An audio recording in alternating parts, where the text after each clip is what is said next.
Back to Mos Eisley for part 2 of the map guide for Galactic Assault and Star Wars Battlefront 2. If you missed part 1, click the card coming up on your screen now.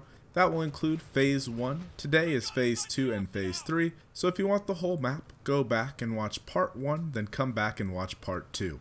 How many P's can Pat put in Pat's prologue?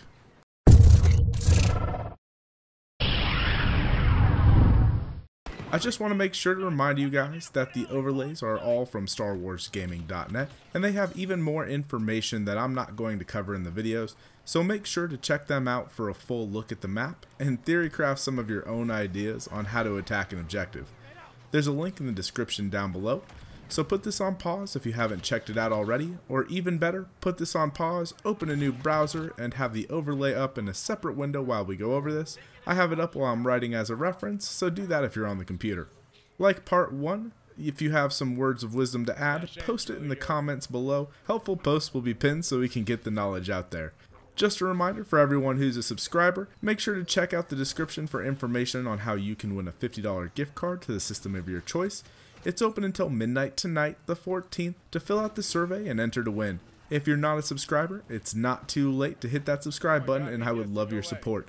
New videos are out Monday, Wednesday, and Friday, streams on Tuesdays and Thursdays at 8 p.m. Central, and maybe on the weekends depending if my kids all go to sleep at the same time.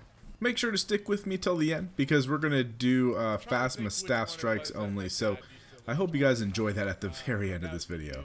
So let's get into Phase 2. Phase 2, much like Phase 1, is more secure the area objectives. And again, we have 2 objectives to secure. The 2 objectives are the auction house on the left and the bazaar on the right, which is the cleanest bazaar I have ever seen, and where do I buy my bootleg DVDs for $1? One thing to keep in mind is that for the auction house, you are able to secure the objective or contest it from the roof of the auction house as of patch 1.2. I'm not sure if this is going to change in the future, so if you're watching this past 1.2 and it no longer works, I'm sorry. The reason I think this may change is you're not able to secure or contest the bazaar from the second floor. You have to be on the ground level for that one, and that was changed in patch 1.1, I think. Again, one of the objectives is much easier to take than the other, so I always recommend going for the harder objective first, since the AT-STs again can't help you nearly as much, and that location is the bazaar. The bazaar, like the cantina, is inside the building, and the AT-STs can't get into position to shut down all entrances. For the auction house, however, the AT-STs can actually get inside the objective, giving you some armor to help hold it if you start pushing into overtime. The AT-STs can also kill an entire spawn wave as they move out of the spawns from inside the auction house secure point. If you move that far forward though, be careful not to be alone, since if troopers get behind you, they can shoot the back of your walker and you're going to die pretty fast. Again, you can see my ideal locations to shut down reinforcements from making it to the objectives by looking where the stars are located on your screen now. Rebels, if you're defending, shoot at the walkers please, and if you get behind them, shoot them on the back panel of the cockpit area, and you'll see the health drop so fast it'll make your head spin. The overlay now up on your screen is the common positioning you'll see for the majority of enemies and teammates. One thing that is different here is you'll notice most of the fighting is actually going to take place in the objectives. Phase 2 is much smaller than Phase 1, and it makes the fighting a little more intense and greatly decreases the number of flanking routes available. Again though, the majority of players are going to follow the fastest route possible, and the most common ones are now up on your screen. The purple or pink, I think it's more pink, and pink is what I was going for, is for the auction house, and the teal is for the bazaar. While again these 2 routes are perfectly fine to use, you'll find it harder to get inside the bazaar if you're coming from the center of the map.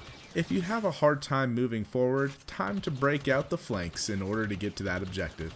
For Phase 2, I have 2 primary flanks that I use. Those are in the blue and pink, and the yellow are secondary flanks that can be used if the primaries aren't working.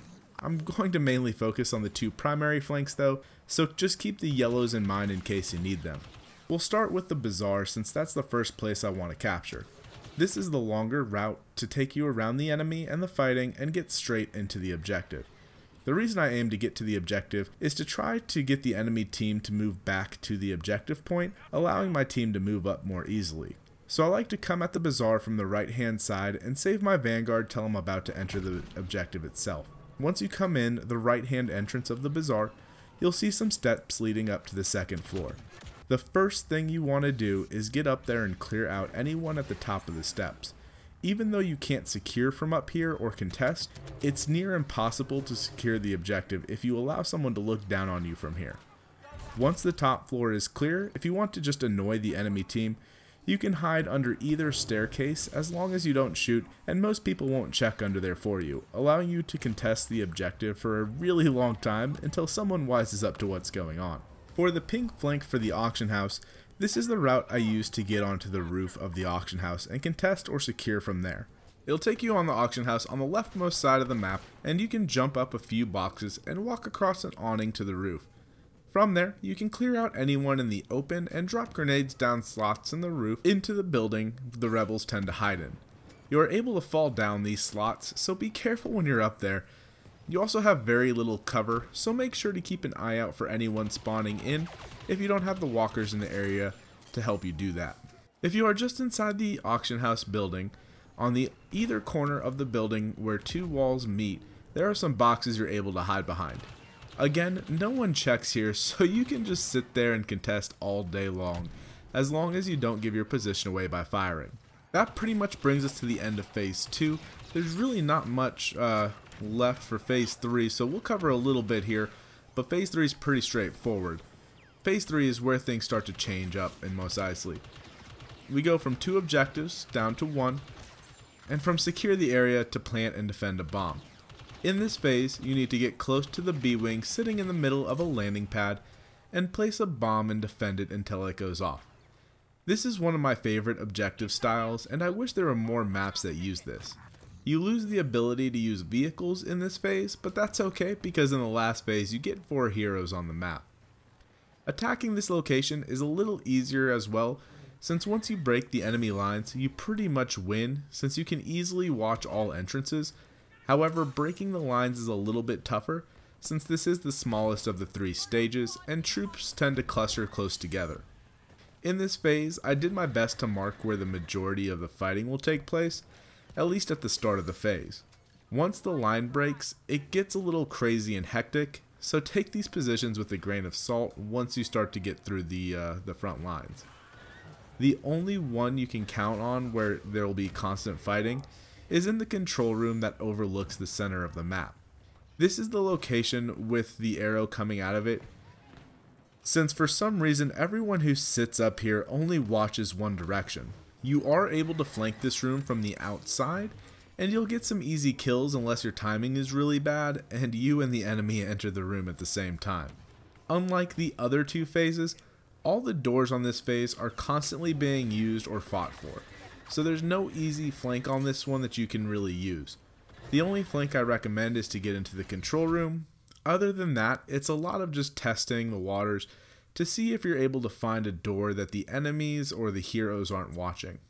Once you get the bomb down, you kind of want to spread out along the room and into the doorways, and if you can, try to get up on the stairs, because if you can secure the steps on any side of the map, or really just on the far side from where you entered, it'll be almost impossible for the rebels to get in. If you're the rebellion, if you have the battle points, you really need to be spending them on Wookiees, jump troopers, and any type of reinforcement available to you to try to break the Empire so that you can get back in and secure the B-wings. A lot of times in this phase, I see a lot of people holding their battle points hoping to get that hero, and then the rebels always end up losing on Phase 3. I honestly can't remember the last time I saw the rebels win on Phase 3. I'm not sure if that's because, it's just so easy to hold it once you get in, or if people just aren't spending their battle points, or even if they're just stop trying at a certain point, to be honest. But yeah, that's pretty much all I've got. Again, highly recommend checking out the StarWarsGaming.net website for all the information in the Star Wars gaming universe. I really do appreciate you guys watching this video, and how fast this channel is growing is amazing.